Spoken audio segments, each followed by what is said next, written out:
Pero acá te... ¿no? Igualmente no se escuche. Esto no lo sabemos. ¿Cómo se escucha? Hola, amigos y amigas, y enemigos y troles y curiosos desconocidos. Troles y trolas me gusta decir a mí. No sé por qué. Me suena naturalmente. Porque... Sí, normal. Vamos a la poner lengua española. el link. A ver si se suma alguien.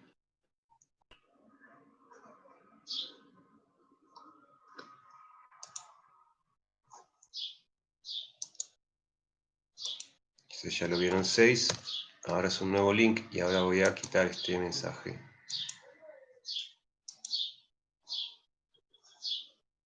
Y a ver qué pasa. Ya hay uno. Sí, me gustaría saber si se escucha. Ahora parece que sí porque está en verde. Hola.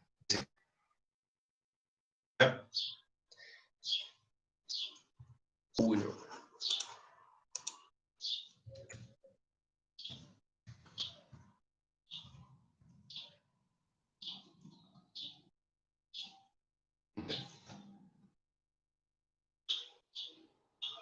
Sí. Parece que sí. Bueno, arrancamos. Bueno, tenemos al amigo Andrés. El amigo Andrés es Hola. un argentino que vive acá en la India, vecino amigo, integrante del dúo Terraplén y practicante del Dharma.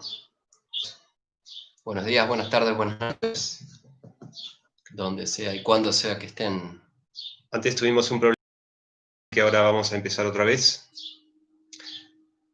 Y primero y principal que decirles que pueden interrumpirnos con preguntas y con cosas que quieran saber sobre lo que estamos diciendo. Así podemos ir interactuando a medida que evoluciona la charla, ¿sí? Entonces yo quería invitar a Andrés porque siempre me está hablando de cosas que son interesantes y que desconozco, así que quería preguntarle y compartir con ustedes esta información tan valiosa que normalmente no suele escucharse en los círculos donde la gente conversa cosas, digamos, superficialmente sobre lo que significa el budismo y el mundo del budismo y todo eso. Entonces, como Andrés lleva practicando muchos años, me gustaría saber qué es eso, en qué se basa todo eso, ¿no? Entonces, para no repetir lo que estábamos hablando antes y arrancar en otro punto de vista, me gustaría saber en qué consiste tu práctica budista. ¿Cómo practicas el budismo? Bueno, yo sigo, digamos, el budismo del Himalaya, también conocido budismo vajrayana, también conocido como budismo tántrico, muchas formas, ¿no? Depende de qué punto de vista uno lo encare el tema. La práctica del budismo puede tener varios aspectos. Muchas veces se habla como que uno tiene que desarrollar como las dos alas de un pájaro para poder volar. Entonces una podría ser toda la parte de valores internos, ¿no? Relacionado con la ética, con la empatía, compasión, poder sentir el sufrimiento de los demás, toda esta rama, y otra más relacionada con la sabiduría, que a través de la meditación, ¿no? Y el estudio. Y bueno, esas dos cosas siempre es bueno que vayan. Entonces, así, en día a día, a cada instante, uno tiene que tener presente estas dos cuestiones. Eso como así, como una generalidad. O sea, por un lado tenemos la sabiduría. Ajá. Y por otro lado tenemos los valores Sí. que se trabaja uno como ser humano. ¿Y qué es lo que hace que, por ejemplo, una práctica sea más budista que una que es menos budista? O sea, si una persona practica esos ciertos valores pero sin llevarlo a términos de budismo, ¿sería diferente en qué sentido? Claro. Un budismo, digamos, un budista es alguien que sigue las enseñanzas que dio el Buda. Históricamente, esa puede ser una definición, ¿no? Después puede haber términos más técnicos, pero hay toda una ceremonia de ingreso al budismo, pero eso, digamos, para no divagar, ¿no? Entonces, hay toda una visión filosófica del mundo también que está dentro del budismo, que difiere de otras religiones. Pero claro, todas las religiones hablan de esta parte de desarrollar amor por el prójimo, tolerancia, empatía, compasión, toda esta parte de los valores, ¿no? En el budismo se enfatizan ambas, sabiduría y compasión, digamos. O sea, ¿se podría decir que el budismo es una religión, es una filosofía o es una ciencia? ¿O tiene varios aspectos de las tres?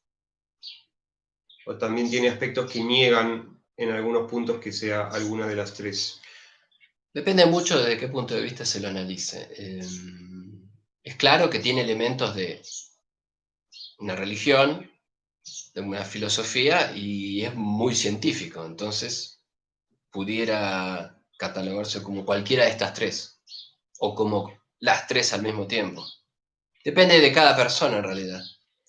Cada persona cómo encare y cómo vaya llevando su práctica, te va a decir, para mí es una religión, para mí simplemente es una filosofía de vida, o para mí es una ciencia de la mente. ¿Y qué es lo que te hizo elegir el budismo tibetano como forma de caminos y habiendo tantos caminos?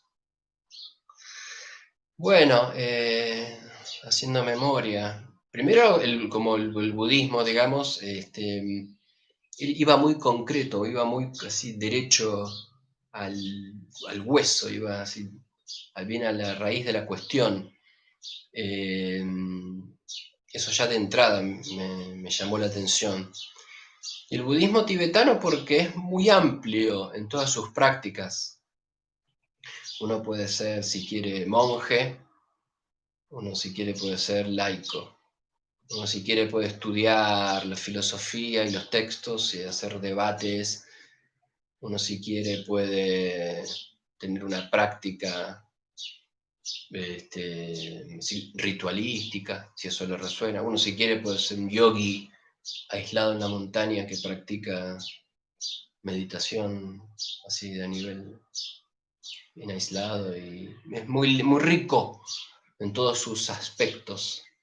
Como toma las 24 horas del día son oportunidades muy valiosas para nuestra práctica y no deja nada afuera, abarca todo, entonces eso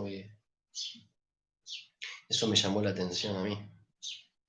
Y que me resuena más la montaña, digamos, los Himalayas, quizás en oposición a, no sé, las playas, por ejemplo. Eso para que la gente entienda,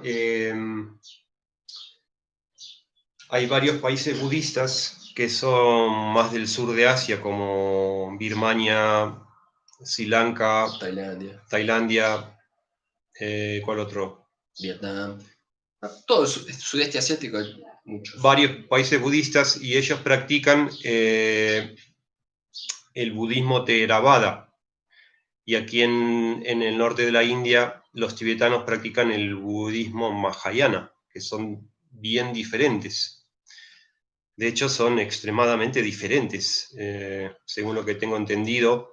Obviamente tendrán cosas en común, pero hay cosas que los diferencian muchísimo. Por ejemplo, el budismo tibetano parece ser una mezcla entre las enseñanzas que trajeron los que predicaban las enseñanzas del Buda y el contexto religioso que se encontraron en el Tíbet cuando llegaron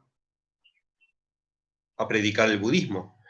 Entonces, todo ese tema de que los budistas tibetanos tengan, por ejemplo, entidades, que hablen de entidades, o el hecho de poder reencarnarse en entidades que son dioses o semidioses, todo eso, ¿cómo funciona? ¿Qué es eso de la rueda de las reencarnaciones y las dimensiones en las cuales nos podemos reencarnar, según el budismo tibetano? ¿Y por qué tiene tantos, ¿cómo se dice? Tantos Matices. matices de una religión, no sé si es chamánica, espiritista o algo Ok, así que había en Tíbet, ¿no? ok. Bueno, primero, en todo el budismo está la idea de la reencarnación. Está la noción del karma, la noción de la reencarnación de entrada, de las enseñanzas básicas que dio el Buda. Eh, nosotros no somos esto. Esto es simplemente un traje, un atuendo momentáneo, circunstancial de este cuerpo humano que uno tiene en este momento, ¿no? Nosotros somos otra cosa. ¿Qué cosa? Nosotros somos conciencia, somos energías, depende de cómo uno lo quiera ver. Pero digamos, en este momento un ser humano tiene una mente humana, que está configurada así desde que uno nace, desde que uno encarna como humano. Pero un perro tiene una mente de perro, ¿no? Entonces esa es la mente burda, la mente de la vida cotidiana. Pero hay otros estratos de la mente que trascienden eso, trascienden al humano, trascienden al perro y a cualquier otro ser vivo, ¿no?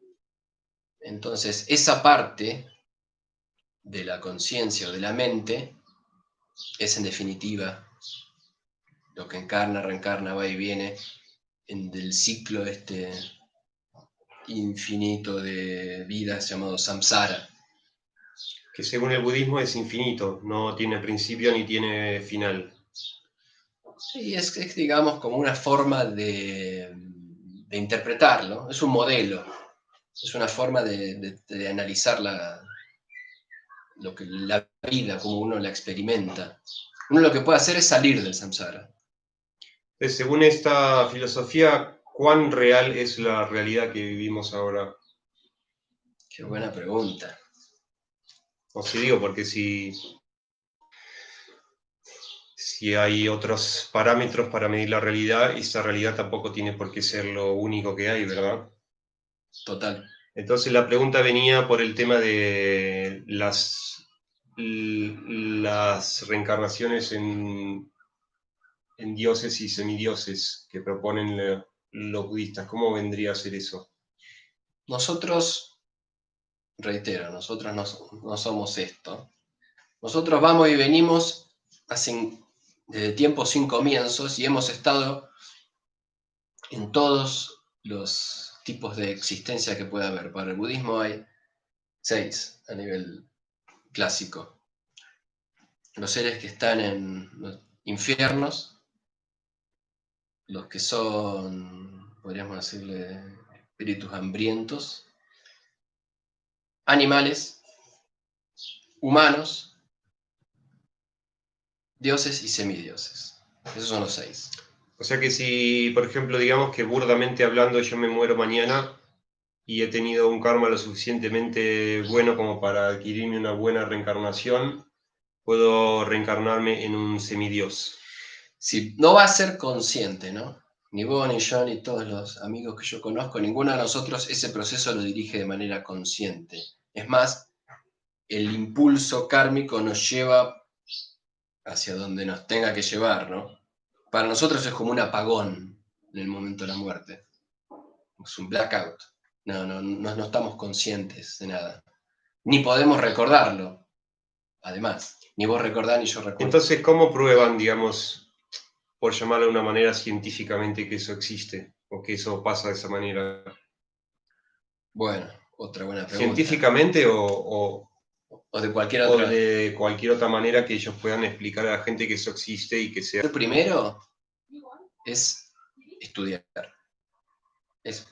O sea, es primero escuchar, luego ir a estudiar, ir a reflexionar, pensar, analizar si tiene lógica o no tiene lógica.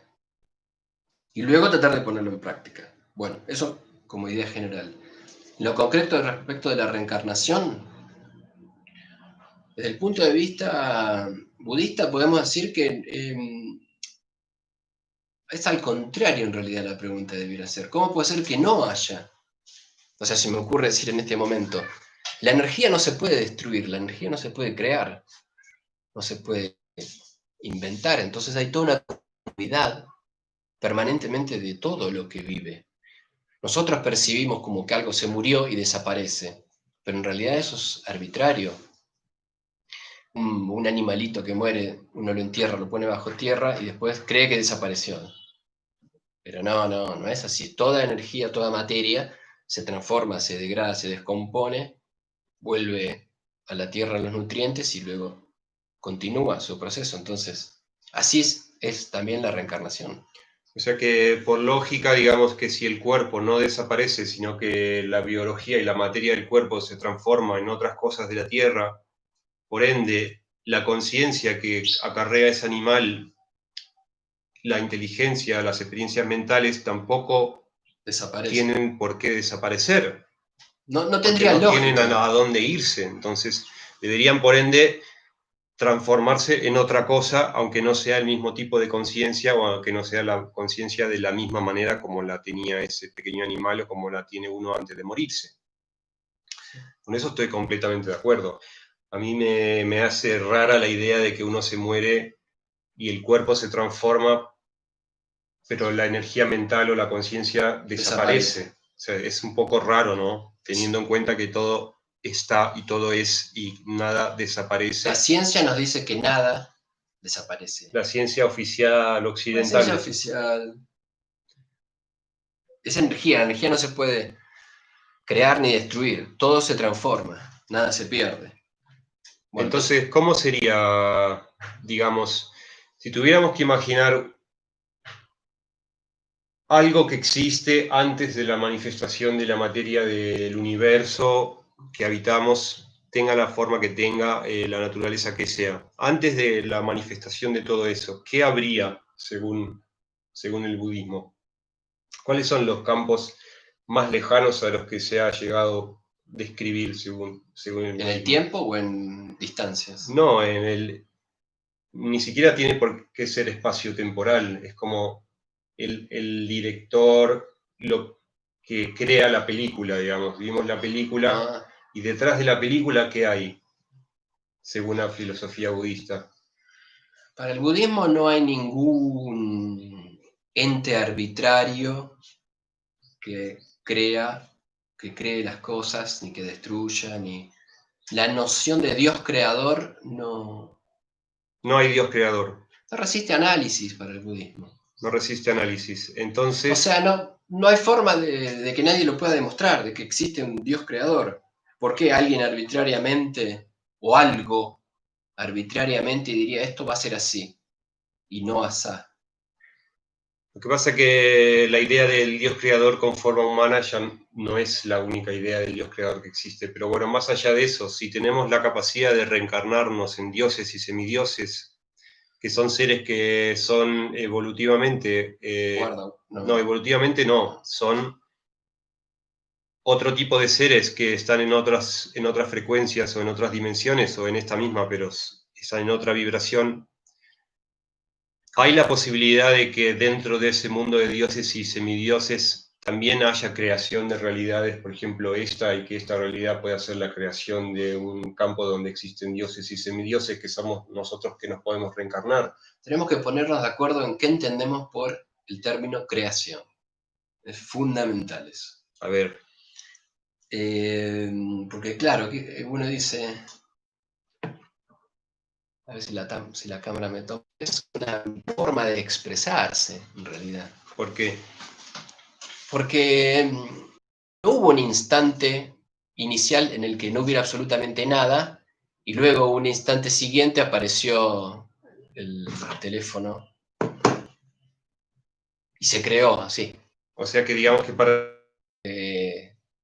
existe, se creó el teléfono, pero no es más que nada una forma de designar para que tenga sentido de conversar uno con otro. Esto existe, esto fue creado, pero no tiene una verdad trascendente. ni el ser humano, ni nada es creado. Es toda una designación. ¿Cómo designas vos que sos un humano? Que vos sos una persona. Alguien que está viendo en este video y entonces ve dos caras de humanos y dice, hay dos personas, ¿no? Pero porque estamos viendo dos caras, entonces uno imputa el hecho de ver una cara de un ser humano y automáticamente ahí hay una persona. Está bien, no es que está loco, pero es simplemente una forma. Uno podría decir, ahora hay una sola persona, hay un solo humano. Ahora hay dos humanos. ¿Por qué? Porque veo dos manos. Entonces uno ve una mano y uno ve una cara. ¿Y en dónde está el humano? Claro, al final lo único que ven son píxeles. También, Ustedes están por viendo otro lado. píxeles y sin embargo creen por defecto que están viendo dos personas hablando en una habitación. Eso Ento- podría ser una forma de percepción errónea. el tema de la percepción en el budismo también es clave. Para cerrarlo de que no quede colgado, dioses y semidioses son simplemente otro tipo de existencias, pero no es que estén muy avanzados espiritualmente. Es más, tienen como, es más, para que se hagan una idea, es una existencia que tiene todo regalado, todo servido en bandeja. Que es como nacer en Beverly Hills, más o menos. Y tener todo así, Y como un... aparte viven muchos más años, en teoría, ¿no? Podrían vivir Sí, miles de pero años. es un callejón sin salida a nivel espiritual. No, no. No tienen mucha evolución espiritual, simplemente lo tienen todo regalado, viven en el lujo. Como los niños ricos, que evolucionan menos porque no entienden las cosas, Exactamente. No se generalmente hablando. No, pero es que suele ser así. Hay excepciones, ¿no? Puede haber. Pero, ¿qué es lo que a uno le lleva a tener una evolución? A buscar un camino espiritual. No sé qué es. Cada uno tiene que preguntarse eso. Y Pero, después hay otra cosa que es como hay mucha gente que debate sobre qué significa la espiritualidad y qué es un camino espiritual, porque claro, hay mucho debate en eso y el hecho de que haya caminos espirituales tan baratos hace que la gente englobe los caminos que no son baratos en caminos que son baratos. Entonces, ¿cómo aprendemos a diferenciar un camino espiritual barato de uno sofisticado? Según tu criterio, no sé. uno tiene que analizar todo.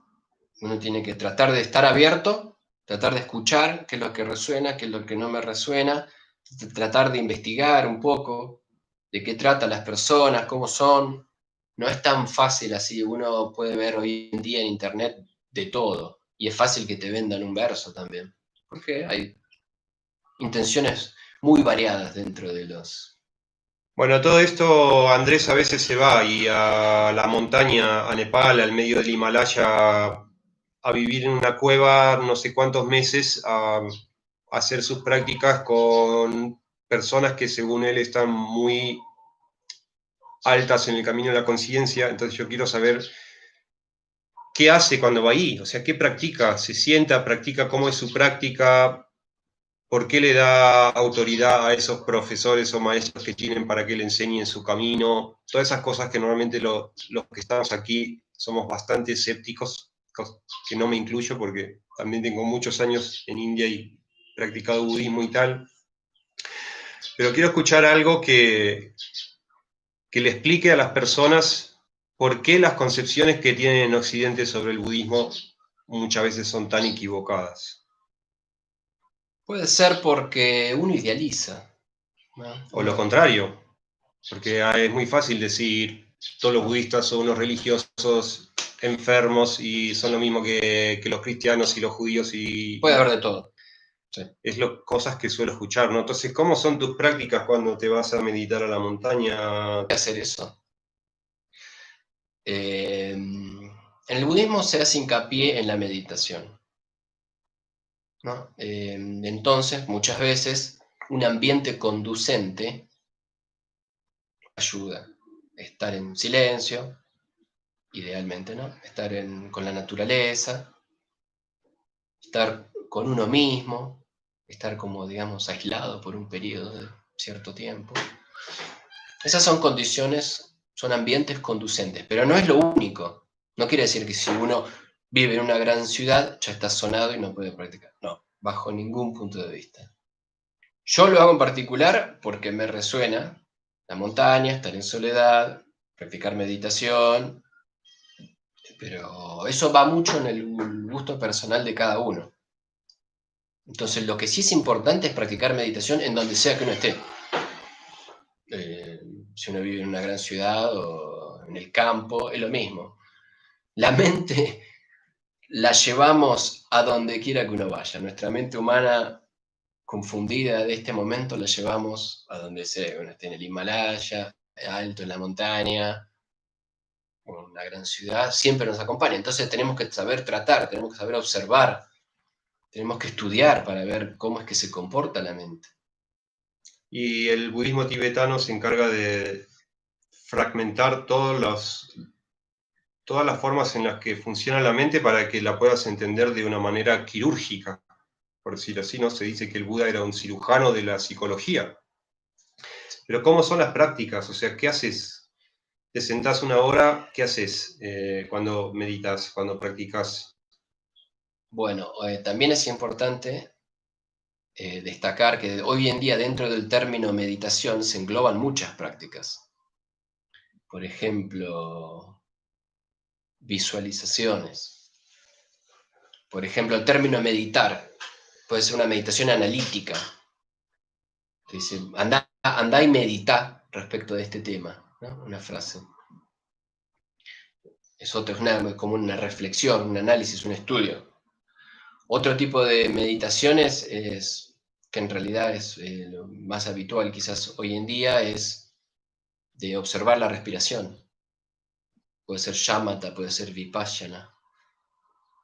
Entonces, dentro del término meditación hay muchas, se engloban distintas prácticas. Y bueno, tiene que ver con eso. Y entonces depende de qué camino uno elige. En el budismo, va a ser una práctica en este momento, u otra en otro, u otra práctica. Hay muchas prácticas de ejercicios físicos también, que pueden ser yoga, que pueden ser postraciones, que tienen que ver con purificar, ¿no? Nuestro cuerpo, mente, la palabra. Esto es todo un abanico amplio realmente y muchas veces se vuelve como más secreto algunas cuestiones así, desde el punto de vista del budismo tántrico o del budismo del Himalaya.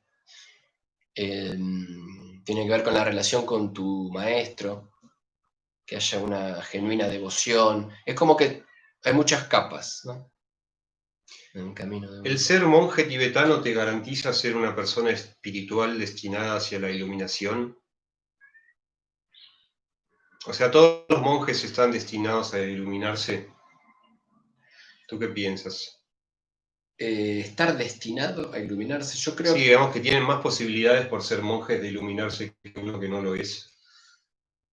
si una monje versus laico, digamos, Sí, monje versus laico. sí, o una persona que no practica el Dharma, una persona que tiene, digamos, cualidades espirituales por naturaleza, pero nunca escuchó hablar del budismo y del Dharma. El monje por ser monje o el budista por ser budista tiene más posibilidades de iluminarse que una persona que no sabe nada de eso. O sea, hay una jerarquía de posibilidades de convertirse en un ser iluminado por ser budista. Muy bien, buena pregunta también.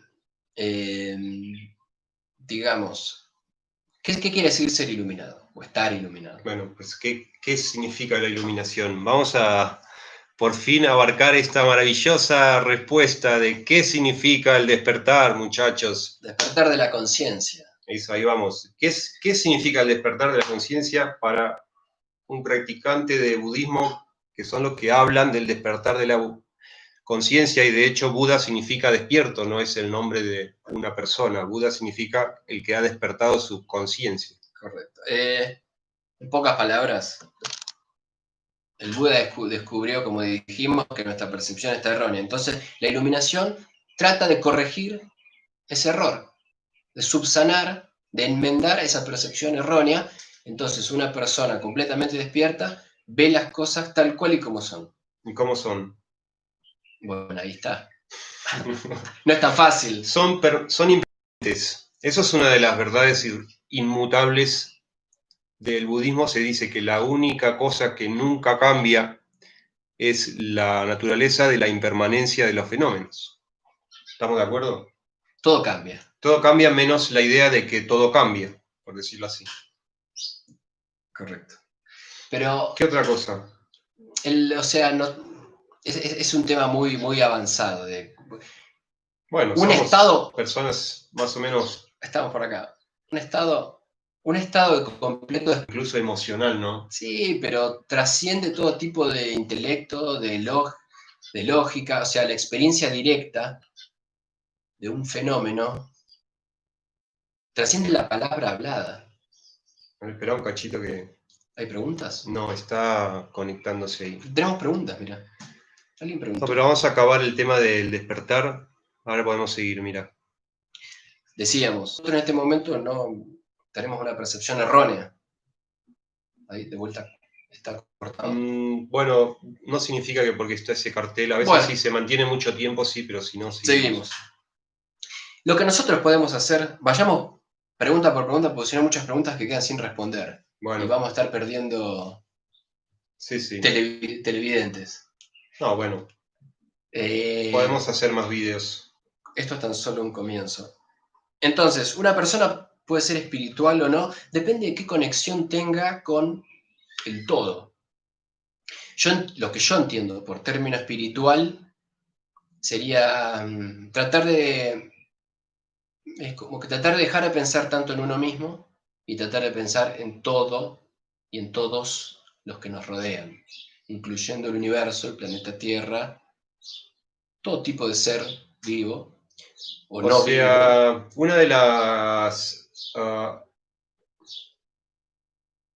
cosas que se dicen mucho es que las personas que meditan mucho son egoístas porque se pasan el día trabajándose a sí mismos, cosa con la que no estoy de acuerdo, a no ser que de la casualidad que justo esa persona aparte se comporte egoístamente durante la vida, pero personalmente no asocio a que porque una persona se dedique a meditar o a tocar la guitarra tenga que ser considerado egoísta, pero ¿cómo lo ve una persona que medita mucho y se dedica mucho a su trabajo personal, pero a la vez dice que lo importante de la espiritualidad es pensar y hacer cosas con los otros? ¿Cómo es el proceso? Es muy bueno, porque hay como una aparente... Están en oposición, no estarían. El trabajar, tanto meditar, tanto buscar la verdad, estar aislado, recluido, ser un ermitaño de montaña, y por el otro lado, tratar de beneficiar a todos los que nos rodean. ¿Cómo se hace eso entonces? Y bueno, en los tiempos que corren hoy, es bueno tener un poco y un poco.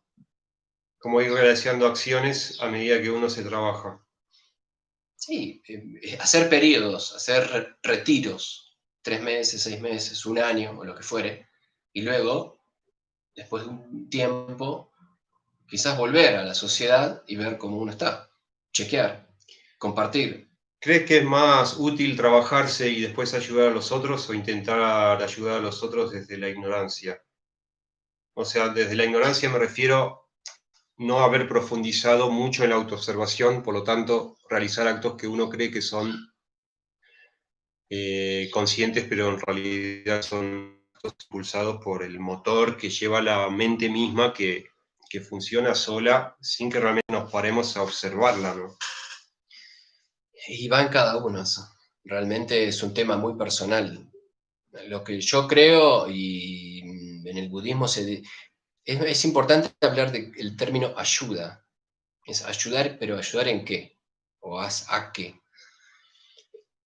La última, cuando se dice ayudar a todos los seres, un budismo desde el punto de vista mahayana es el ideal, se está hablando de ayudar a todos los seres en el camino hacia el despertar. No se está hablando de ayudar a llegar a fin de mes o ayudar a curar una enfermedad o ayudar a encontrar trabajo. Eso es una ayuda que tiene que ver con la vida cotidiana, digamos. Con el samsara. Sí. Pero no es ultimate, no es trascendente. La ayuda trascendente que nos va justamente a permitir trascender el sufrimiento es alcanzar un despertar, ¿no? La iluminación. Vale, entonces, ¿qué pasa, por ejemplo, cuando uno decide que quiere ayudar a la gente de verdad y para ayudar a la gente de verdad lo mejor que puede hacer es ayudarlos a despertar, pero se encuentra con que uno va y le dice a otro, si yo te puedo, digamos, ayudar a despertar, ¿no? Y el otro dice, ¿y vos quién sos para venir a ayudarme a despertar a mí? Entonces, para eso existe el sentido de autoridad, digamos, hay una institución, hay unos profesores, hay unos gurús, hay unos lamas, hay lo que sea. Entonces, esa persona, digamos, sí que tiene el nivel como para poder decir bla, bla, bla, y que la gente tome eso como si fuera una potencial ayuda. Pero también existe esto de que si no tenés ese título, es muy probable que la persona a la que vos estés intentando ayudar no te ponga en un nivel de autoridad como para recibir ayuda de uno, porque no pertenece a esa institución. Por ejemplo, si yo Eh, me pongo a conversar con un lama, que para ser lama hay que estudiar como 40 años, no sé cuántos años, pero muchos, y los dos decimos la misma cosa, lo más probable es que una persona, por ejemplo un tibetano, va a tomar del lama mucho más de lo que puede tomar de mí. Entonces, ¿hasta en qué punto puedo ayudar a la persona si su mente inflexible no le permite ser ayudada por un igual, solamente por una persona que está vestida de monje? Hay que aclarar varios temas porque aquí estamos tocando muchos y es un tema delicado. Volviendo a lo de la ayuda espiritual, ¿no? Ayuda a despertar. Cualquier persona no puede ayudar a otro a despertar. Vale. Tiene que haber despertado uno. Si uno no ha despertado, uno no puede efectivamente ayudar demasiado. Podrá un, no sé, un practicante de muchos años que ha tenido avance en el camino, digamos, podrá dar cursos online y quizás eso sea un poco de ayuda, pero no es tampoco muy trascendente eso. Para uno efectivamente ayudar a los demás, uno tiene que ya haber cruzado al otro lado de la orilla. ¿Cómo sabe uno si cruzó? O sea, ¿Cómo sabe uno si uno cruzó o si el otro si cruzó? uno cruzó y si el otro cruzó. Por ejemplo, un profesor. ¿Cómo sabes si un profesor tiene la autoridad suficiente como para llevarte hacia otro lado? ¿Cómo confiar en un maestro? Sí, por ejemplo. Conscientemente, no por defecto, no porque es el gurú de tu No barrio, porque tiene un pero título. sí, ni porque sea el lama de tu pueblo, por así decir.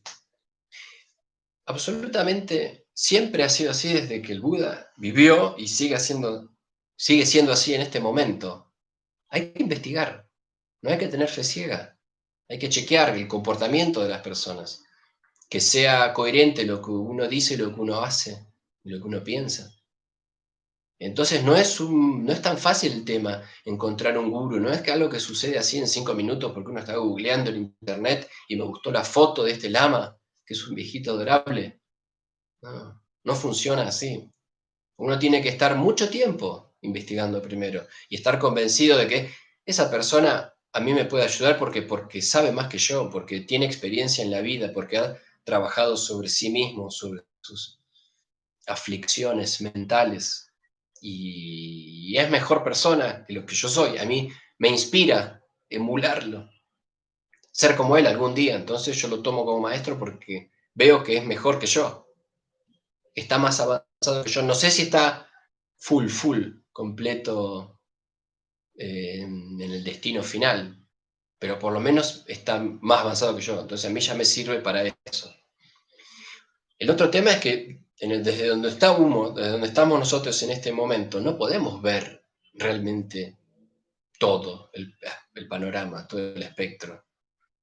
A mí me resuena que tal maestro o tal otro está más avanzado que yo, entonces a mí me sirve, pero no sé cuán avanzado está, ni hay forma de que yo lo pueda saber mientras yo siga estando en este nivel. Un Buda solo puede conocer a otro Buda. Es así. Bueno, es una lógica bastante aplastante, digamos. Como pretender que un niño entienda las finanzas que hace su padre después de 20 años de trabajar en los bancos. O sea, es un poco improbable que lo entienda.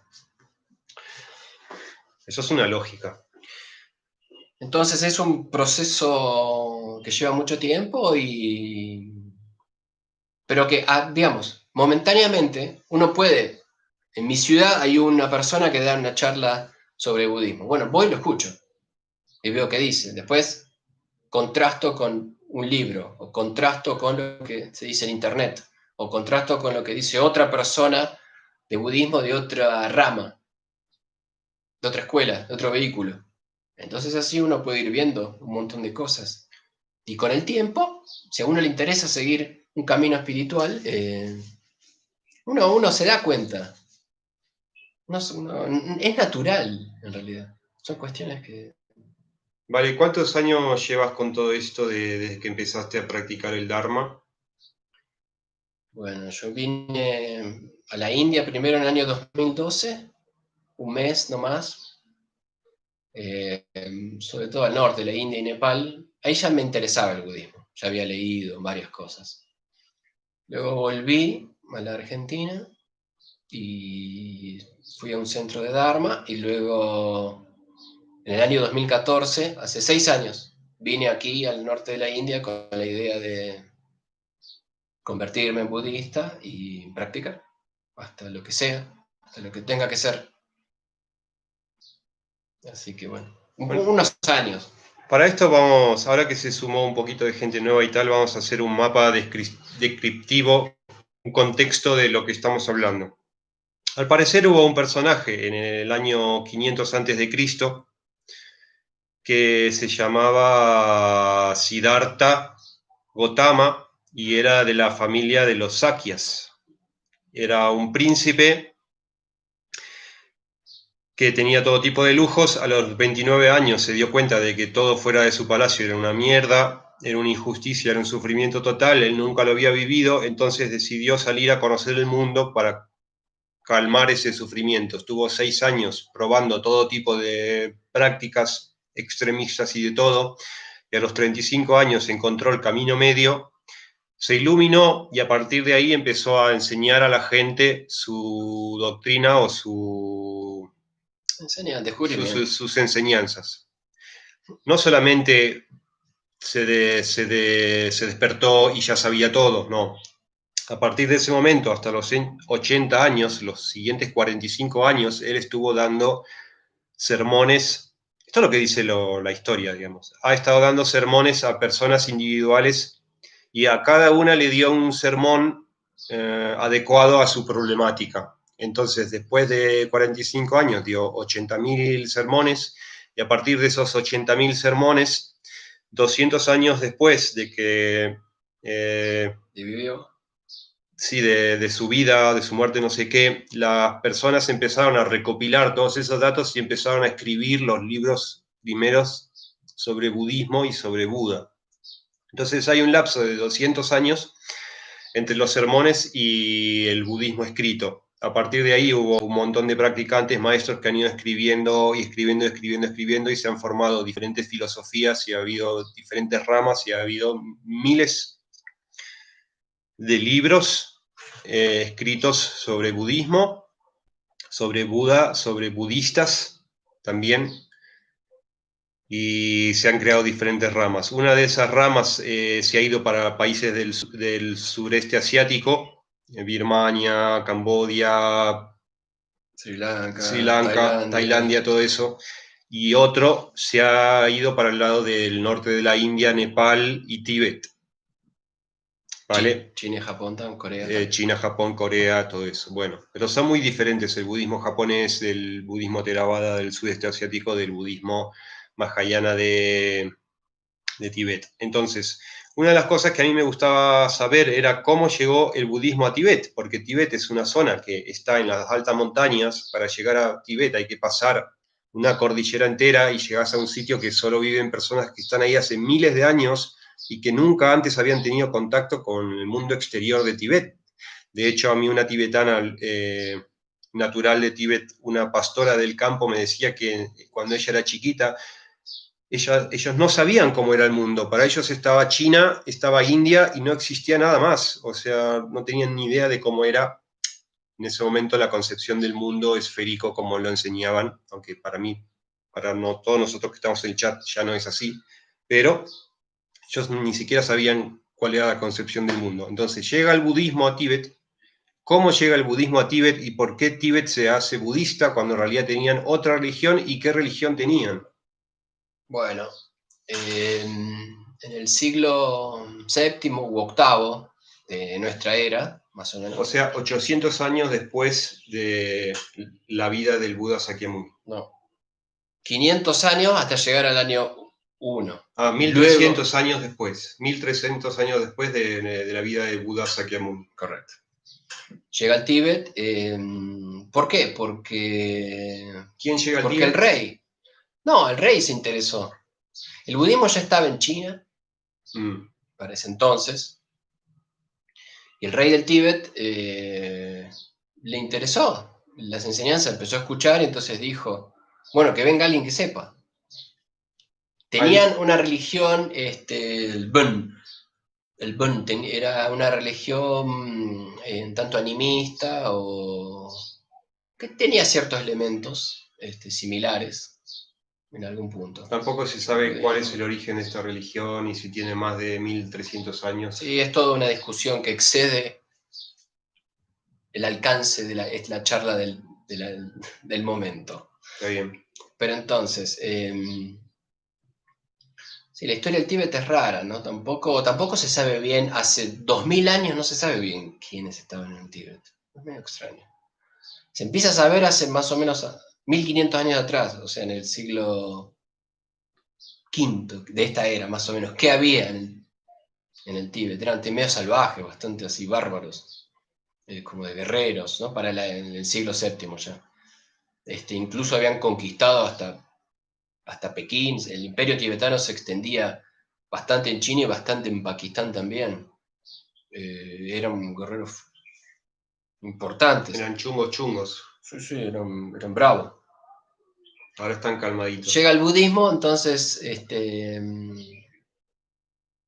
a raíz de... Hay varios maestros que llegan, pero históricamente de la India un maestro tántrico, Padmasambhava, también conocido en Tíbet como un Guru Rinpoche, digamos, en resumen, a grosso modo, él introduce al budismo y otros también, ¿no? El budismo en el Tíbet, y bueno, entonces lo toman como religión oficial. ¿Pero cómo? ¿Cómo pasó ese proceso? Porque hubo una historia. Hay una historia. Una historia es que el rey decide, bueno, está bien, me gusta el budismo, pero ¿cuál budismo? Porque hay varios. En China hay uno, en India hay otro. ¿Cuál deberemos tomar? Entonces organiza un debate. Un debate. Un debate para ver que se enfrenten India y China. ¿Quién tiene el mejor budismo? El más sabio, el que gane el mejor. Entonces así es un poco que invitan a Shantarakshita y a un chino, un monje chino, para que debatan y bueno, para saber, porque él no sabía, el rey tenía dos esposas, una esposa nepalí y una esposa china. Entonces la esposa nepalí le decía, ahí por India, ahí está lo mejor. La esposa china le decía, en China está lo mejor. Entonces no sabía qué hacer. Para dejar contenta a ambas, invita a uno y uno y que el debate filosófico que duró varios días, finalmente quien gana es el de la India. Y bueno, a partir de ahí se inclinan por el budismo de la India, tántrico. Vajrayana, está dentro del Mahayana. ¿Podemos especificar qué significa tántrico para que la gente no se imagine a los monjes culeando? Porque no va por ahí. Es todo un término controversial, el tantra. En su forma más elevada, el tantra se refiere a ver las cosas como son. Y puede haber un montón de prácticas, ¿no? Para eso. La unión sexual entre hombre y mujer es la última de todas esas prácticas y no tiene la connotación que nosotros le damos al sexo, ni por casualidad. De hecho, el budismo tibetano es tántrico, pero no se permite el acto sexual, según tengo entendido. Hay algunas escuelas que sí, pero algunas que no, y sigue siendo tántrico, ¿no? Correcto, digamos, desde el punto de vista, un monje es siempre un monje budista y tiene todo voto de castidad, cualquiera sea la rama del vehículo que siga el budismo. Lo que pasa es que hay muchos grandes maestros que no son monjes, que son laicos, pero el problema es que se visten de una manera parecida. Ah, eso no lo sabía, mira. Sí. Entonces ahí se produce una cierta confusión cuando uno de repente ve a alguien que parece, está todo vestido así con túnica, tiene pelo largo y arito y cosas. Entonces ahí uno no sabe quién es quién. Claro, claro. Confunde a De primera hecho, tu vista. maestro tiene rastas larguísimas. No, no tiene la cabeza rapada ni nada de eso. Es un tío que tiene rastas largas, Y que no es se, que monje, no es que se va desnudo al río, camina en pelotas por la montaña, ¿no? pero es ascético. O sea, es toda hay mucha, en el budismo tibetano, en el budismo vajrayana, budismo del Himalaya, hay para todos los gustos. Muy amplio el abanico. Es así. Hay muchas prácticas y muchos individuos y muchos practicantes. Bueno, a ver, entonces ahora vamos a la cosa importante. ¿Qué enseña el budismo? ¿Qué es la enseñanza básica que hoy podemos aprender para decir, bueno, el budismo se trata de aprender esto dentro de mí mismo, porque no se trata de adorar a una figurita, ¿no? Cuando uno dice, por ejemplo, los cristianos solo van por ahí con la Biblia, pues es obviamente que hay cristianos que hacen eso, pero en realidad hay cristianos que estudian la Biblia y que aprenden, porque algo deben aprender, obviamente. Entonces, ¿qué aprenden los budistas como base de la filosofía budista para empezar a profundizar en su autoconocimiento, ¿no? En su autoobservación? Ahí entramos en las enseñanzas budistas, la Correcto. básica, las cuatro nobles verdades, etcétera, etcétera. ¿Qué? O sea, Eh, Muchas veces yo lo igualo como uno ponerse se da cuenta que está enfermo, que hay algo que en el cuerpo anda mal. Entonces va a un médico, le cuenta que lo que te pasa, el médico te escucha y después te da una receta y una medicina para que uno tome. Yo lo interpreto, no se me ocurre a mí, ¿no? Es milenaria esta analogía. El Buda dio distintas medicinas para distintas enfermedades, distintos síntomas de las personas. Pero a grosso modo, todos tenemos que desarrollar, digamos, estas dos alas que hay, sabiduría y compasión. Por un lado, como para poder volar, dentro del ala de la compasión está valores humanos, parte ética, empatía, ponerse en el lugar del otro, ¿no? Desarrollar, que no nos sea ajeno el sufrimiento de los demás. Y del otro lado, de la sabiduría, estaría lo que es la meditación, el estudio filosófico, ver las cosas como son.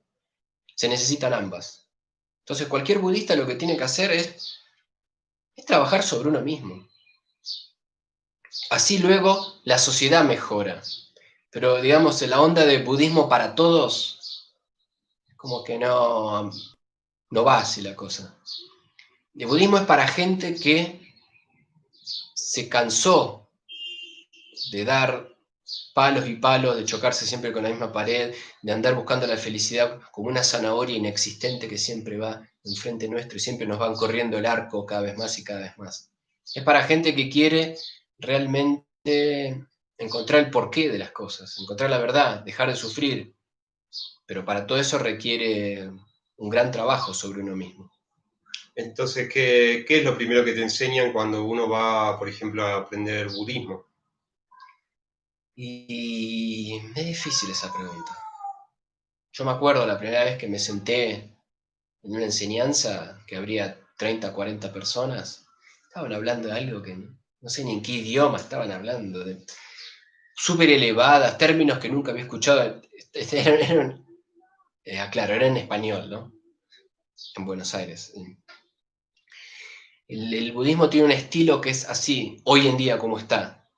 Está una persona que está explicando y todos escuchan y el que llega nuevo se mete contra todas las personas que hace 20 años que están ahí y todos reciben la misma enseñanza. Es un proceso así gradual, muy paulatino. Después está donde uno puede hacer un curso online que te enseñan las cuatro nobles verdades y otras. Pero bueno, no solamente hay cursos online, también hay retiros de 10 días, de 20 días, de 30 días, en donde uno va y le empiezan a explicar desde el principio qué está haciendo y cómo funciona, ¿no? Uno está observando las sensaciones, está observando los pensamientos, está intentando no reaccionar emocionalmente a los pensamientos, a las sensaciones, a los dolores físicos y tal. Y entonces, ¿por qué? ¿Por qué es así? De repente esa práctica. Sentate 2 horas, las sensaciones del cuerpo. Si te duele, penetras en el dolor, intentás no reaccionar. O sea, ¿cómo es que funciona eso en la mente para decir que es práctico y que es funcional y que te termina ayudando en algo? ¿Cómo funciona eso? Ese sería, por ejemplo, un retiro de meditación. Sí, ¿no? una práctica, digamos. Claro. Toda práctica de meditación sirve, sea uno budista o no sea budista, no importa. Tiene que ver con muchas cosas, ¿no? Por ejemplo, la identificación que uno tiene con el cuerpo, la identificación que uno tiene con el dolor. Uno cree que todo es real, que todo sucede durando mal. No es tan fácil ver el porqué de las cosas así, porque esto me va a llevar hasta allá, ni me va a hacer ser mejor persona, porque el sentarme y el estar sufriendo y torturándome me va a hacer mejor persona. ¿Por qué? Es que no es tan fácil verlo así, no hay una única respuesta. Es todo un combo de un montón de cosas que tiene que haber con la persona que está queriendo hacer eso. Hay intenciones, hay variadas por todos lados, entonces es importante que uno se pregunte qué es lo que uno quiere, ¿no? Pero digamos, la práctica de meditación, ¿por qué sirve? Es importante lo que uno hace con la mente, no tanto con el cuerpo. Hay posturas, sí, que te dicen que te ayuda con energías internas tener la espalda recta, pero también uno puede estar acostado, o sentado en una silla, o caminando. Son muchísimas prácticas, no hay una única que vos me digas, hay que hacer esto, si no, no soy budista. No es así.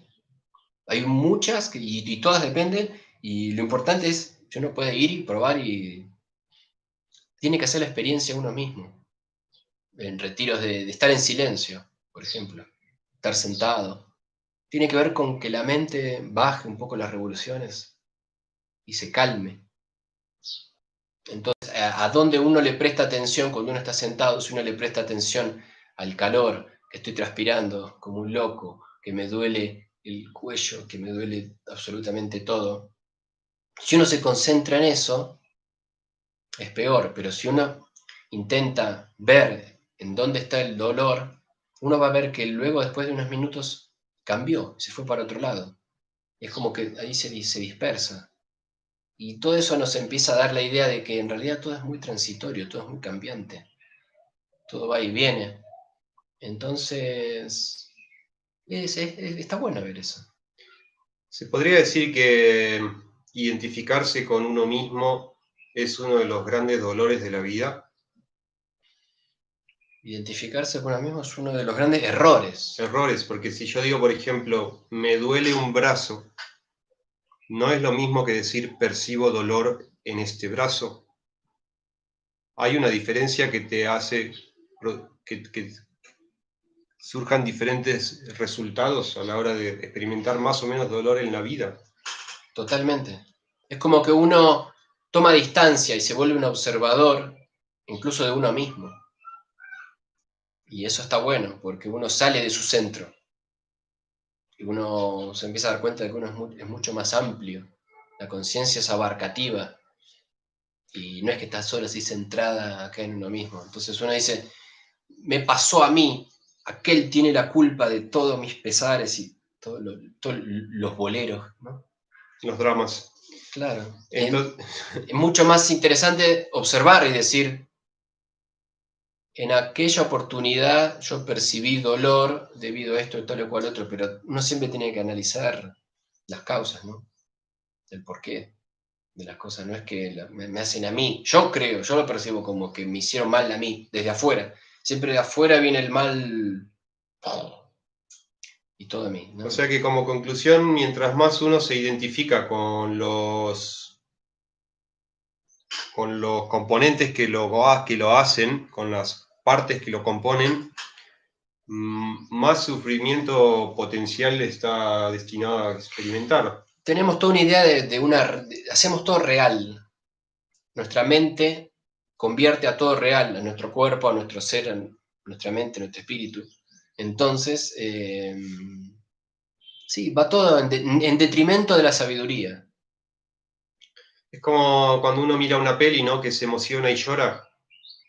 Exactamente. Cuando uno mira la peli de sí mismo y se emociona y llora, o se identifica como víctima, o se identifica como sufriente, o se identifica como que alguien le está haciendo mal, esa identificación, según lo que yo entiendo que me está diciendo, esa identificación de sentirse yo en el papel que me estoy sintiendo, Uno está nos totalmente hace sufrir, tomado, básicamente, ¿sí? Uno fue tomado por el rol. tomado por el rol. Estamos gobernados por tal o cual rol. Entonces uno cree que uno es, yo soy gerente, yo soy artista, yo soy madre, yo soy hijo. Son todos roles que uno hace, pero ninguno no somos eso. Esta es solo una película. Deberíamos verlo así como... Pero el adoctrinamiento moderno occidental, no solo occidental en los países de Occidente, sino occidental, occidentalizado a todo el mundo. Dice que en realidad el éxito está en el triunfo del yo, en el contexto de la realidad. Si puedo hacer que mi gerente de rol sea bueno, pues entonces voy a sentir exitoso y me voy a sentir satisfecho y voy a sufrir menos que si soy un maldito don nadie. O que si, por ejemplo, he tenido un hijo y soy una madre, el hecho de ser una madre me convierte en algo más que el hecho de no serlo. Entonces, ¿cuál es la diferencia entre llamarse algo, ser algo y permitirse no, decirse a uno mismo que uno no es nada a pesar de haber tenido un hijo o a pesar de haber conseguido su puesto de gerente? Porque la realidad es que existe la gerencia, existe la maternidad, existe todo eso, pero a la vez existe la posibilidad de no cosificar la conciencia, como dice aquí Rocío Funes. Correcto. Siempre hay que distinguir, hay dos realidades. Hay una realidad que es de la vida cotidiana. La relativa que le dicen. ¿Sí? Una verdad relativa. Verdad relativa. También lo podemos ver así. Que tiene que ver con esto. Aquí hay un ser y yo estoy golpeando. Eso es algo relativo. Y entonces 1 kilo de yerba, 1.000 pesos, no sé cuánto costará. Al supermercado. ¿Cuánto vale 1 kilo de yerba? Alguien que nos actualice. Y entonces es real. Uno le da dinero y me da a cambio el paquete de yerba. Ajá. Pero eso es una verdad que vale a nivel cotidiano, de este nivel que estamos nosotros para movernos y que tenga sentido un diálogo y la comunicación y que sea la vida posible. Pero en última instancia, a la luz de la sabiduría budista, ¿no? Que otros maestros pueden decir otras cosas, pero en última instancia, la verdad última y trascendente es que las cosas son vacuas, las cosas no son reales, concretas, que no cambian nunca. Todo eso se cae como un castillo de naipes, es todo ilusorio. Esta vida que percibimos es más como un sueño, en realidad. ¿Cuántos comentarios? 300 pesos 1 kilo de yerba. Ah, la flauta. Gracias, chicos. Gracias. Y entonces es todo como tiene más que ver como un sueño en realidad, con una característica así, como un holograma. Nosotros percibimos que esto es todo real y concreto, pero está tiene que ver más con nuestro error en la percepción. Una conciencia que ha despertado puede ver, es trascendental, puede extenderse, no está confinado, ni está dentro de la cabeza, ni mucho menos, ¿no? La conciencia es abarcativa. ¿Y la conciencia es individual? O sea, ¿cada persona tiene una conciencia o la conciencia es una y está fragmentada en los seres que nos materializamos? ¿Cómo va el tema ese? Otro tema avanzado. Nosotros tenemos cierta individualidad, ¿no? O sea, ¿es correcto que yo diga, yo soy consciente de que este teléfono está la pantalla está apagada. ¿Es correcto decir eso, como yo soy consciente? ¿O es correcto decir la conciencia unida a través de la manifestación de mi sentido ilusorio del yo? ¿Me explico? ¿Cuál es más Son correcto? todos temas. Y el lenguaje tiene un problema. La palabra hablada tiene un problema. Digamos, la idea puede ser perfecta. Cuando uno intenta comunicarlo, ya se pierde. Entonces, todas estas cosas que son así muy sutiles y muy elevadas, cuando uno las intenta explicar con la palabra hablada, ya no es lo mismo. Uno tiene que percibir directamente ese fenómeno para poder conocerlo. Mientras uno no lo percibe directamente, uno lo que hace es hablar con otros. Bueno, son formas de expresarse. No está mal decir, en inglés se utiliza aware, ¿no? Yo estoy consciente de. Yo estoy consciente de que ahora estoy hablando y salen sonidos por mi boca e intento hablar en idioma español. Estoy siendo consciente de eso, sí. Pero ¿quién es el que está consciente? ¿Es tu conciencia o es mi conciencia? Entonces, cada uno tiene cierta individualidad. El perro también, el mosquito también. Pero en última instancia, eso se rompe, ¿no? Esa separación. Según lo que... Son accesos. Son cosas que yo le he preguntado a un profesor, le he preguntado eso, y me ha dicho que en cierta instancia, después de muchas capas, después de la liberación total, de la supertotal, porque tiene muchos niveles, la conciencia es como un fluido que no está fragmentado en millones de conciencias. Solo en un momento dado de esa realidad, esas conciencias se fragmentan y empiezan a pertenecer a esos 6 diferentes realms que llaman, que son reinos, reinos animales, dioses, personas, dioses, semidioses, semidioses, fantasmas hambrientos, que son los parásitos que nos chupan la energía, que vendrían a ser los arcontes, más o menos, para que se entienda. En el budismo hay unos arcontes que se llaman parásitos hambrientos, que en inglés los llaman hungry ghosts.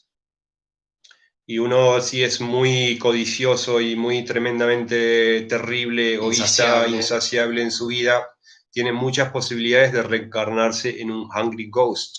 ¿Sí? O otra forma de interpretarlo es a nivel no tanto real, concreto, sino psicológico. Uno ya es un espíritu hambriento porque ya está. Es otra forma de interpretarlo también. En el sentido de que nos comportamos de claro, esa manera. Ya somos. Hay seres humanos que se comportan más como un animal. Sí, bueno, hay animales buenos y hay animales sanguijuelas, o sea... Y ni hablar de los seres humanos. Bueno, entonces, pero para no lo de las conciencias. Son distintos niveles. En este momento tenemos una conciencia burda, una conciencia de la vida cotidiana, ¿no? Grosera, si querés, que es la mente. Vale, Pero, por ejemplo, en sueños uno accede a otro nivel. Accede a una mente más sutil. ¿Por qué? Si a veces uno tiene sueños tremendos de muertes y de sangre. Porque no tiene que ver con la calidad de los sueños, sino con... Son capas de la... O sea, uno no es consciente en este momento. Uno no es consciente de recuerdos. Pero ¿en dónde están los recuerdos? ¿En dónde se almacenan? ¿En dónde se almacenan? En esos otros estratos. No se almacenan en el cerebro físico. Bajo ningún punto de vista. No es material. No es el cerebro, no. La mente no es el cerebro. Hay correlaciones, por supuesto. Bueno, el decir que las cosas son materiales es un nivel de percepción también, ¿no? Porque en teoría se supone que están más vacías que llenas. Y lo que le da la consistencia es una tensión que se genera entre sus partículas, pero en realidad están distanciadas por espacio. Exactamente. Aquí Taro dice que el nivel conciencia del ensueño es una herramienta de acceso a otra información. Claro, es otro nivel, es otro estrato, otra capa Pero eso sí, pero sigue siendo nuestra conciencia, no es algo colectivo. Tenemos una parte individual nuestra, que una es la mente concreta, la mente cotidiana, de este momento, de la vigilia. Hay otra capa que uno accede, por ejemplo en sueños, pero puede ser también en otros momentos, puede ser cuando uno está en coma, o cuando uno se desmaya, hay Cuando distintos se va a ejemplos. morir, en el momento que entra en el Sí. famoso bardo. Correcto. Por cierto, muchos argentinos acá están acostumbrados a escuchar la palabra bardo como si fuera un tremendo quilombo, pero en realidad el bardo es un término que se utiliza en el budismo para asignar cierta cosa. El budismo tibetano. El budismo tibetano. Entonces, ¿qué vendría a ser el bardo? Porque es muy importante, ¿no? El tema del Un bardo. intermedio. Un periodo intermedio, quiere decir bardo, literalmente, en tibetano. Bardo significa periodo intermedio, pero lo usan para designar el periodo intermedio entre la vida y la vida siguiente.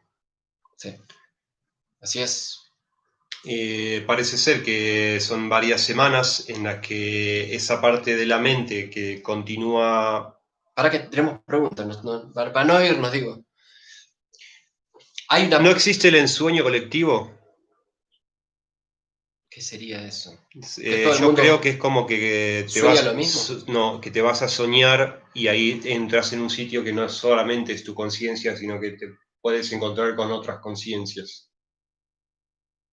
Para el budismo no. De hecho, hay muchos budistas que practican eso del sueño lúcido, no solamente Castaneda lo hace, sino que hay prácticas de sueño lúcido, de la conciencia en el sueño. Pero de hecho, hay un lama acá que lo hace. el nivel colectivo es otra capa que está después. El sueño sigue siendo tu sueño. Y vos podés estar lúcido en tu sueño, no en el sueño de los demás. Si vos practicás sueño lúcido, vos estás en un sueño, uno se puede dar cuenta, pero sigue siendo tu sueño, sigue siendo tu conciencia individual. Es otro nivel de tu conciencia individual, pero no es colectiva. La colectiva es otra historia. La colectiva es algo que se puede acceder, pero es casi estar iluminado, digamos. Entonces, Y hay algo colectivo, sí, de alguna manera. El estado que, o sea, nosotros vivimos en una rueda de reencarnaciones a la que llaman samsara. Nosotros renacemos, tenemos una vida que depende de nuestras acciones de las vidas pasadas, que es lo que llaman karma, significa acción. No solo acción, sino el resultado de las acciones lupeándose causa y efecto, causa y efecto. Entonces muere, digamos, identificación de estos 5 agregados que llaman, que son el cuerpo y la mente, básicamente, se percibe a sí mismo como un individuo yo. Eso muere, una parte de la mente pasa por el proceso del bardo, se reencarna en otra vida y así por los siglos de los siglos. Y dependiendo del karma y del causa y efecto, de cómo vaya sucediendo las acciones de esas personas pueden llegar a un momento en el que salen de esa rueda de reencarnación y entran en lo que se llama nirvana. A la vez hay varios estados de nirvana, hay paranirvana, hay mahaparanirvana, no sé cuántos hay, pero por lo menos esos 3 sé que hay y son diferentes unos de otros. Entonces hay uno que es el nivel máximo de la conciencia humana, que es la donde se supone que llegó el Buda Sakyamuni. ¿Cómo sabemos que llegó ahí? No lo sabemos porque como no otros llegaron ahí, no sabemos qué es lo que él está experimentando, pero... No, pará. Lo del Buda sí, hay gente que ha llegado al completo despertar, hay muchos. Bueno, pero ¿cómo sabemos nosotros los burdos que ellos llegaron hasta ahí? Nosotros no podemos. Nosotros no podemos saber si ellos llegaron hasta ahí. Porque... Nosotros no podemos saber ni siquiera qué es eso que está ahí. Exactamente. Nosotros no podemos saber nada en este momento. Nosotros nos puede resonar algo. A mí me resuena esto, entonces yo te digo, me parece que este está diciendo algo que es sabio, y me parece que este me está volaseando atómicamente. Entonces yo sigo al que me resuena algo que me está diciendo de algo trascendente. Entonces lo comparo con otros maestros de la antigüedad, del presente, comparo con los libros, comparo con mi experiencia, hasta donde yo puedo experimentar, ¿no? Que es limitado. Entonces así uno va avanzando. Si no, nunca nadie hubiera podido avanzar jamás. Si fuera todo fe ciega. La fe también es importante. ¿Qué significa? Es un término que está muy desvalorado en nuestra época. ¿Qué significa fe, según esto? Para mí, hay distintos tipos de fe. Al principio, para mí, es como una confianza. Al principio, una idea así loca de todo lo que estamos hablando, hace 10 años era toda una locura para mí. Bueno, empecé a escuchar un poco más, empecé a leer y me empecé a decir, no es tan loco. Empecé a escuchar individuos por internet y me dicen, mirá, qué lindo, está diciendo cosas interesantes que nunca antes había escuchado. Entonces uno empieza a abrir el juego. Y si uno va poniéndolo en práctica, te empieza a generar una confianza. Fe, confianza, con fe.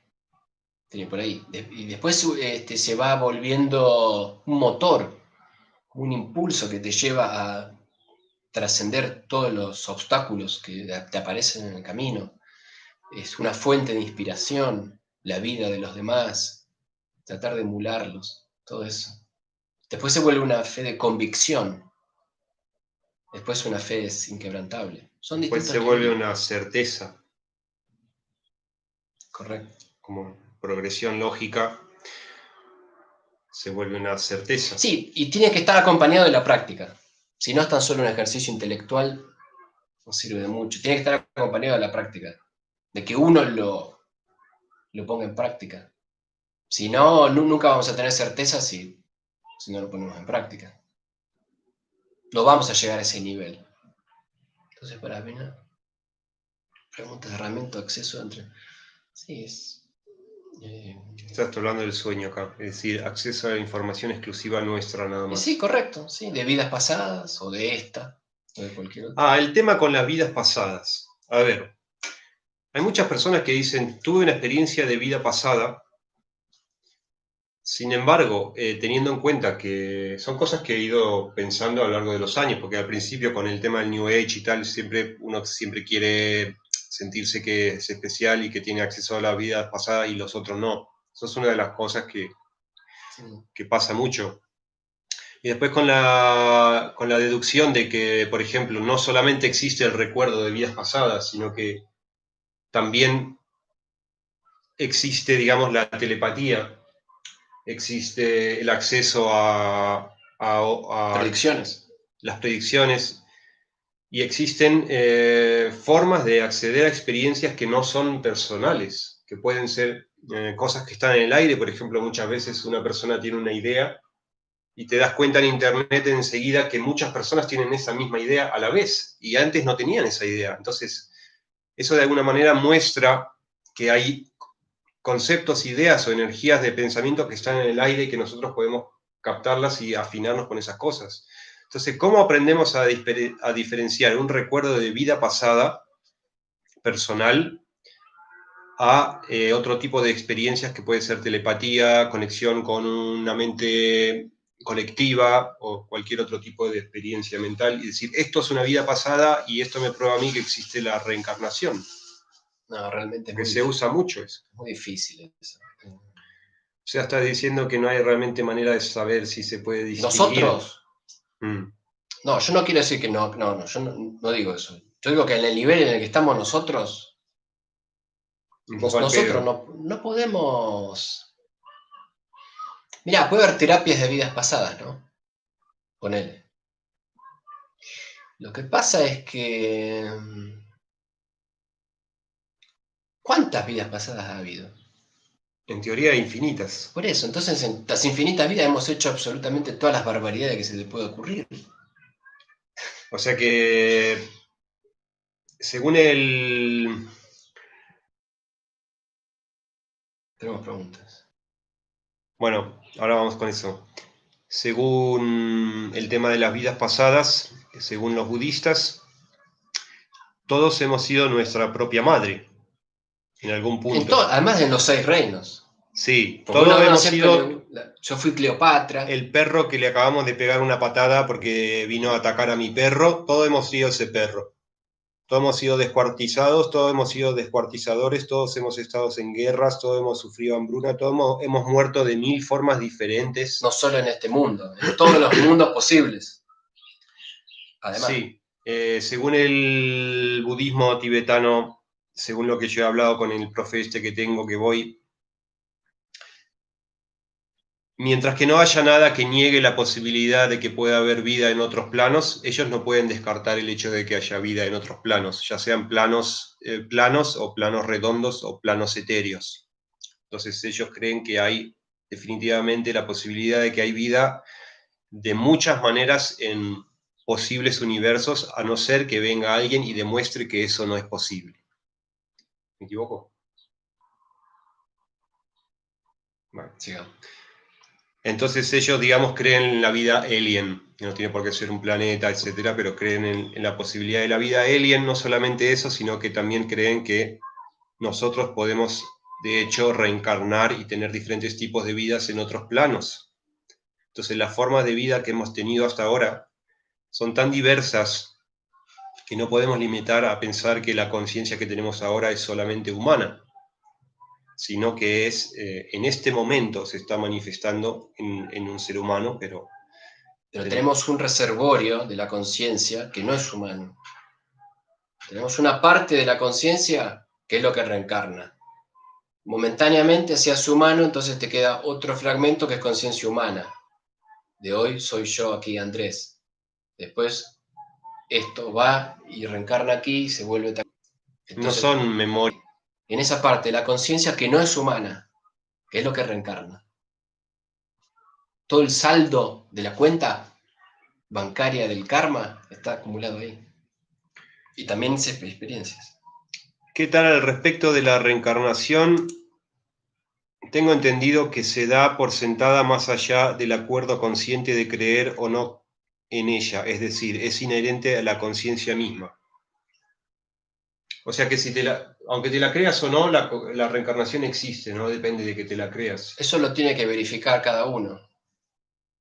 No es dogma. Las enseñanzas, no solo la reencarnación no es del budismo, ¿no? Más vale. Hay muchas religiones que sí hablan de eso. Uno lo tiene que verificar. Las cosas suceden, el universo sucede. Que a nosotros nos guste o no es otro tema. Entonces, a mí, yo ya me he convencido de que eso es así, pero es para mí. Sí, la reencarnación existe, las vidas pasadas, futuras sí existen, ¿sí? Y eso es lo que estamos hablando. Y por otro lado, también afirman que las vidas futuras son infinitas. Entonces, por más que ahora esté a punto de colapsar la economía mundial, en este sentido ellos no se preocupan porque saben que van a seguir existiendo para siempre. Otra cosa es que quieran o no quieran existir para siempre o quieran de alguna manera salir del ciclo de reencarnaciones, que al parecer es uno de sus objetivos. El budismo, claro. O sea, uno... Después está si un gran ser iluminado elige reencarnar a conciencia para volver al samsara y ayudar a los demás. Ese es un caso ideal, muy noble, ¿no? Los que se llaman los famosos bodhisattvas. Claro, es el ideal del budismo mahayana. Es el individuo que no solo busca la liberación personal, sino que busca la iluminación completa para luego volver a meterse en el despelote de la vida y ayudar a los demás. Pero es como que ellos ya estarían fuera del samsara en realidad. Van y vuelven, pero ya es a voluntad. Lo que pasa es que cuando vuelven aquí no saben que... O sea, no siguen iluminados, tienen que hacer todo parte del trabajo otra vez, pero a lo mejor les es más fácil, algo así, ¿no? Exacto. No tienen que volver a hacer el trabajo. Parece ser que muchos de los bodhisattvas, que son los reencarnados que vienen a ayudar, los reconocen porque tienen mucha facilidad para entender las cosas complicadas que se les enseña. Entonces ahí se dan cuenta que ya tienen un trabajo hecho, entonces lo preparan mucho más rápido y mucho más fervientemente. Esa es la idea, de no perder el progreso que uno ha hecho, de que el laburo te quede almacenado. ¿Sí? Y bueno, entonces es eso, samsara, vidas pasadas, vidas futuras, no deja la realidad fenoménica que nos rodea son meras apariencias, meras manifestaciones, son complejas. Bueno, llevamos 1 hora y 25 y tampoco lo queremos hacer muy largo porque queremos hacer otros videos y también queremos dejar un espacio por si las personas quieren preguntar o comentar algo, así podemos centrarnos más en intentar responder las preguntas. Para la próxima. ¿Pregunta que hagas? No, para ahora. No, sí, también, lo que sea.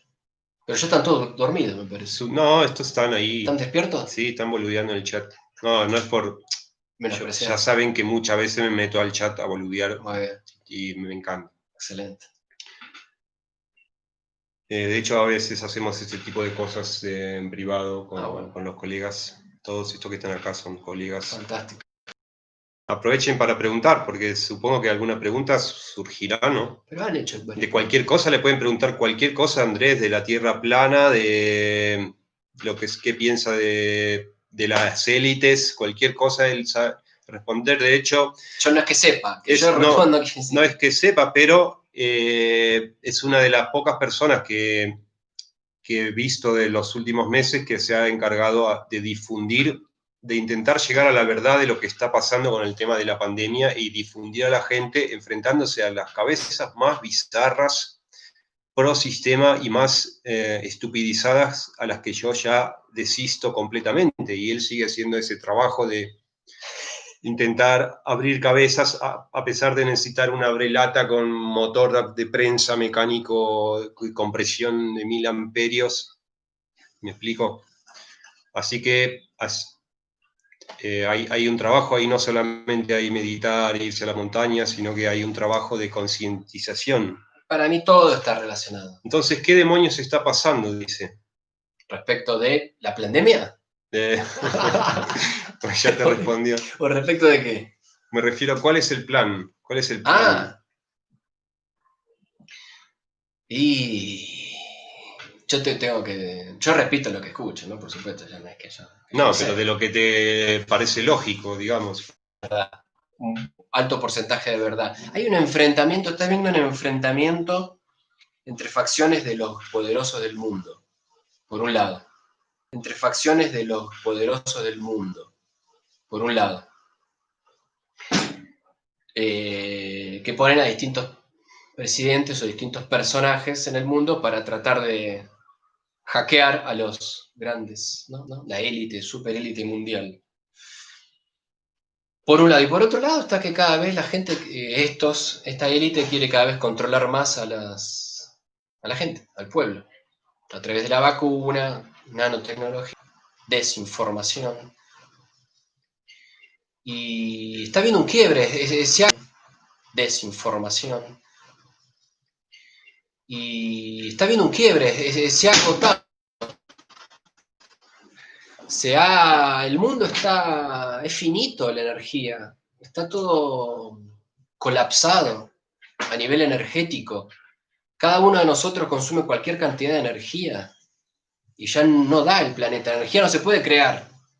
La energía se transforma, pero hay momentos en el que ya no te quedan árboles para talar, no te quedan como para producir combustibles fósiles, para producir electricidad. Entonces es delicado el tema. Estamos en un nivel...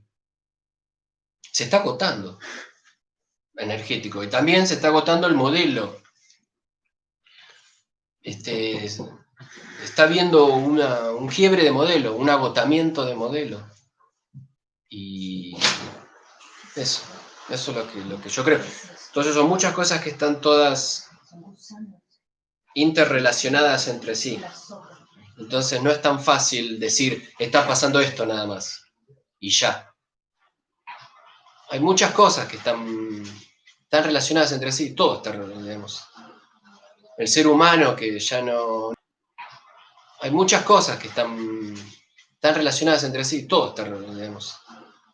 El ser humano que ya no encuentra respuestas a la vida, entonces descree de todo. No encuentra respuestas a la vida, entonces descree de todo. Pero al mismo tiempo, por miedo, le cree cualquier bolazo que te dicen los políticos. Entonces, y otros líderes, entonces viene por ahí el tema. Es probable que se venga, por ejemplo, el tema del dinero, el papel, que ya no va a servir más. Es difícil tener la bola de cristal, pero son todas cuestiones que hay que empezar a pensar. A ti te preguntan si sos zurdo. ¿Zurdo de mano o zurdo político? Yo ni ninguna de las dos, en realidad. Ah, no, de mano, de mano. ¿De la mano? Como lateralidad biológica, estudio nueva medicina germánica y me da curiosidad. El budismo... No sé qué es la calibración de la A conciencia. ver, explica la calibración de El la budismo conciencia. estudia la composición de la conciencia, el comportamiento de la conciencia. Digamos que cuando uno va a las clases de budismo, para hacer el tema de entender cómo va la conciencia, te dicen, por ejemplo, que la mente tiene 54 contenidos mentales y 121 tipos de tipos de mente, 121 tipos de mente y 54 contenidos mentales. Con eso no te voy a decir cuáles son, pero digamos que tienen catalogado, fragmentado, todas las formas en las que se puede comportar y reaccionar la mente según los tipos de mente que existen. O sea que han hecho un trabajito con eso. Tenemos más preguntas. No, es zurdo, toca la guitarra como un diestro normal. ¿Y cómo pensás que va a seguir avanzando esto de parte del gran monstruo? Justo vas por ahí. Y no. Avanzando esto de parte del gran monstruo. Justo vas por ahí. Y no. O sea que, ¿qué va a pasar? La gente se está volviendo loca. Y cada vez hay más actos de violencia por todos lados. Sean genuinos o no. Violencia doméstica o violencia colectiva. Manifestaciones. Está habiendo caos. Caos por todos lados. Los que sobrevivan van a ser los que tengan claridad mental, claridad en la mente, en el corazón, los que puedan comer comida sana, los que no se inyecten metales, los que piensen en positivo pero intenten ver la realidad también, no que sean solo mágicos, no. Tiene que estar un balance, tiene que haber. O sea, tener los pies en la tierra, básicamente. Sí, tratar de sumarse entre todos los pocos o los muchos que están queriendo despertar. Hay que ser como una comunión a nivel mundial, de boca en boca. No hay que esperar nada de los políticos ni de ningún poderoso, al contrario, yo desconfío mucho, pero bueno. ¿Quiénes son los que gobiernan? Pregunta. La gran élite mundial son los poderosos de siempre, los bancos, las familias que tienen apellidos ya conocidos, ¿no? Rockefeller, etcétera, etcétera, la nobleza negra, el Vaticano. Sí, hay muchas poderes de siempre, los imperios, los británicos. ¿Crees que hay entidades suprahumanas gobernando el planeta y que nos cosechan? Una pregunta que hice, no sé por qué hice esa pregunta, pero la hice. Todo puede ser. A mí de eso no me consta. Pero podría ser, pero no me consta. Lo que sí me consta es que están los poderosos que actúan a través de personajes como Bill Gates, Soros, Trump, que uno nunca sabe bien cómo están en este momento, ¿no? Es otra historia esa. Pero las caras que uno ve en internet, esos no son los poderosos. Los poderosos están detrás. ¿Qué opinas del Dalai Lama en relación a las élites? Es un tema que es bastante delicado también. Vamos a entender que el Dalai Lama... ¿Quién es el Dalai Lama? Es un ser que cuando era chiquitito... Nació en el Tíbet. Sí, nació en el Tíbet. Cuando era chiquitito, lo pusieron de Dalai Lama. No fue su... A los 14 años,